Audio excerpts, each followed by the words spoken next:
When my asthmatic mom struggled to breathe at the neighborhood barbecue, our power-hungry HOA president, Margaret Sullivan, confiscated her inhaler as punishment for violating tri-VYL rules.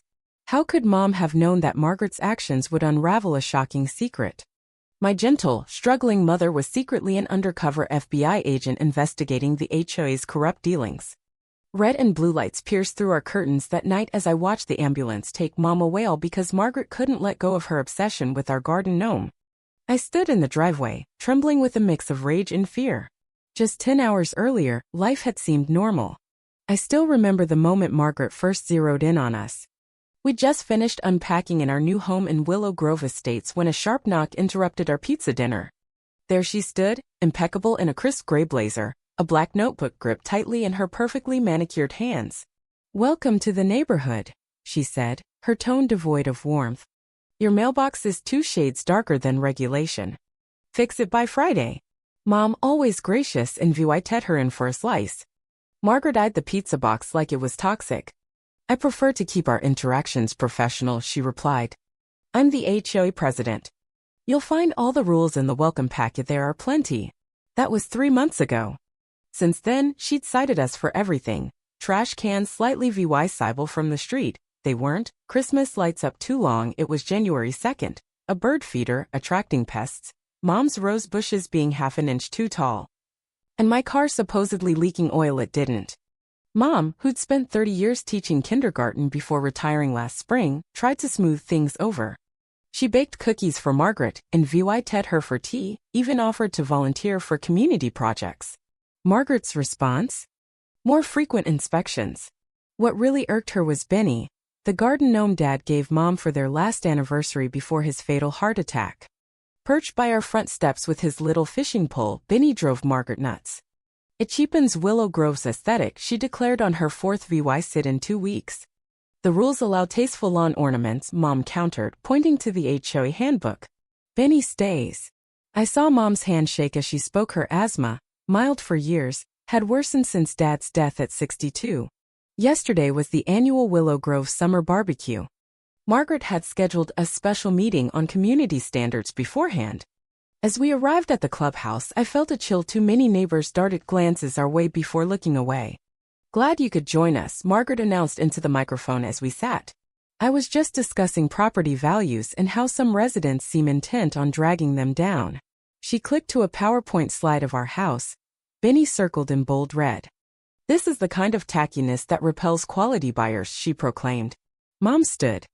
"Margaret, this isn't appropriate for a community event." "The bylaws clearly state." "The bylaws state I maintain standards," Margaret cut in. "Your attitude has been noted repeatedly." A few neighbors shifted uncomfortably. Some nodded with Mom. "That gnome was a gift from my late husband," Mom said, her voice breaking. I heard the wheeze starting in her chest. "Your personal attachments aren't our concern," Margaret snapped. "Remove it or face fines." Mom's breathing grew ragged as she fumbled for her inhaler. "You're exceeding your authority," she gasped. Margaret stormed over and snatched it from her hand. "This BHVY or is the problem," she said icily. "You're being disruptive." Gasps rippled through the room. Mom reached for it, but Margaret stepped back. "Return it when you learn manners." Mom's face went pale as she fought for air. I leapt up, yelling, "Give it back." 2 of Margaret's crony board members who always backed her blocked me. "She needs that to breathe," I shouted. "She needs to respect authority," Margaret retorted, tucking the inhaler into her designer purse. Meeting adjourned. As people filed out, some worried, others avoiding us, Mom collapsed.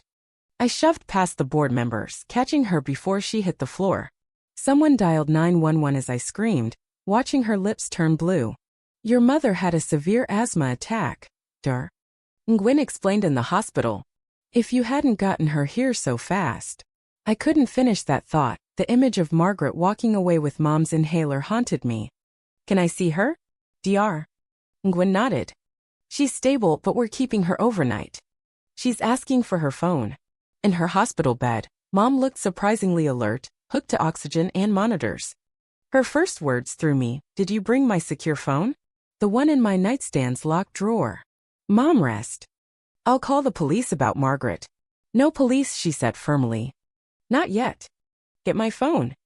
I drove home through pounding rain, my pulse racing.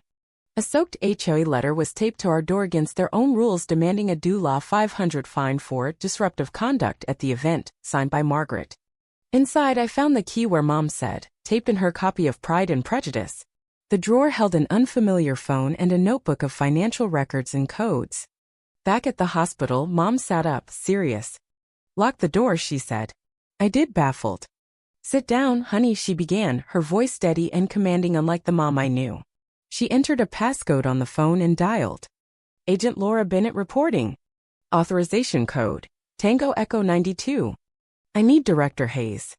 Urgent." I gaped as she spoke. "Sir, my cover may be compromised." The subject escalated to physical endangerment. Took my inhaler with the tracking device. "No, my identity's secure, but we need to move faster." She hung up and met my stunned gaze. "I'm not just a retired teacher," she said softly. "I've been with the FBI's Financial Crimes Division for 35 years. I laughed nervously. "Funny, Mom. You taught half the town's kids." "I did," she said, pulling a badge from her gown. "That was my cover. This is who I am." I touched the badge, dizzy. Margaret Sullivan's been laundering money through the HOA for years across 5 associations. "That's why we moved here after Dad died." "Dad knew," I whispered. "He was my handler until he retired 5 years ago. We fell in love despite the rules. He stayed active until his heart attack." The room spun as my world flipped. "The asthma?" I asked. "Real," she said. "But the inhaler Margaret took has a recording device. I've been documenting her every move. She just stole federal property." A knock interrupted us. Mom hid her badge. 2 agents entered, Agent Brooks, a tall black woman, and Agent Carter, a young man with glasses.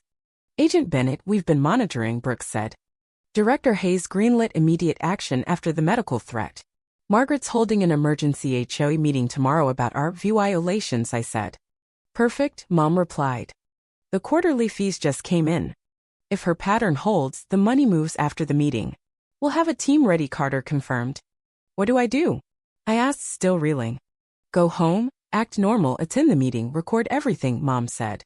"We'll be close. I'll be discharged tomorrow, dear." "When's Agent Nguyen?" I drove home in shock, spotting 3 black SUVs discreetly parked nearby. Benny seemed to wink at me under the porch light. Was he part of this too?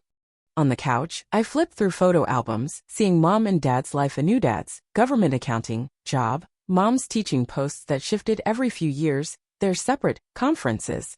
In a beach photo, Dad's watch matched Carter's. Had I grown up surrounded by agents? Past midnight, a text from an unknown number read, "Operation active at 0900. Be ready." The next morning, outside the community center, Mom gripped my arm. "Act surprised when I reveal myself. This is bigger than Margaret's power trip." Inside, the room buzzed as Margaret sat flanked by her loyal board, Tom and Lisa. The inhaler sat before her like a trophy. Late as usual, she smirked. "We're here to address the Bennett's ongoing violations." She projected photos. "Our mailbox, Mom's roses, Benny. These people disrespect our standards," she declared. "Yesterday, Laura staged a medical episode to derail my speech. You stole my medication," Mom wheezed, playing frail. "I could have died." "I confiscated a prop," Margaret shot back. "If you were sick, you'd have stayed in the hospital." Mom reached into her purse, trembling. I braced myself. "I did," she said, her voice firm, badge raised high. "And now you're under investigation, Margaret Sullivan." Chaos erupted as Agents Brooks and Carter entered. "This is Agent Laura Bennett," Brooks announced. "She's been investigating financial irregularities in HOAs across 3 counties. This is ridiculous." Margaret shrieked. "She's lying." Mom stood tall. "That inhaler you flaunted has recorded every word you've said, including your admission about using HOA funds for your Aspen vacation home." Margaret lunged for it, but Carter grabbed it. "Federal property, ma'am. You can't record me," she yelled. "Legal in a federal investigation," Mom said coolly. "We've got bank records, DULA 200,000 in fees diverted to your accounts, falsified reports, and now assault on a federal agent." Neighbors spoke up. "Fines for petty nonsense, unfair rules." Margaret screamed for quiet, but Mom projected financial records. "These show your money moved to Margaret's shell companies." As agents led Margaret, Tom, and Lisa out, Mom addressed the crowd. Willow Grove was one of 12 communities exploited by her network for money laundering and more. At home, Mom explained, your real reactions sold my cover. I couldn't risk you knowing. But soon we returned to the community center's basement, where agents uncovered a hidden room of files and fake IDs made from residents' data. Margaret's group sold identities to criminals using HOA fees to launder money. This is why the FBI stepped in, Mom said. As EVY Denke piled up, Margaret tried to flee custody, warning, they'll come for you when they realize this is blown. Hours later, we left for a safe house. Mom's cover was burned. 6 months on, we returned after the trial exposed it all. Margaret got decades. Her bosses were hunted. The new HOA, led by our neighbor Sarah, had one rule: kindness. Mom retired for real, and Benny, with his secret camera, stayed by our door, a quiet guardian of our wild, unexpected truth.